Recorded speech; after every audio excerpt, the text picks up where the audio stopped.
natin ngayon. Start mo nga.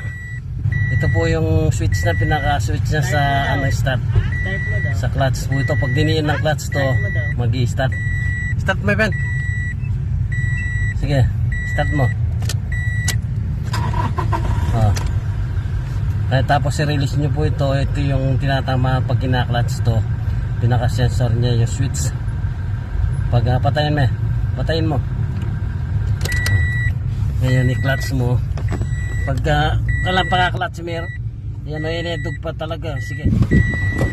Ito po yung naging problema nito. Nakita natin na sa sobrang may wego na po itong kanyang pedal, kaya ang nakita ko yung kanyang switch sa starting sa pedal. Pag inapakan mo itong pedal na to, i-adjust po natin kasi hindi na masyadong magkatapat itong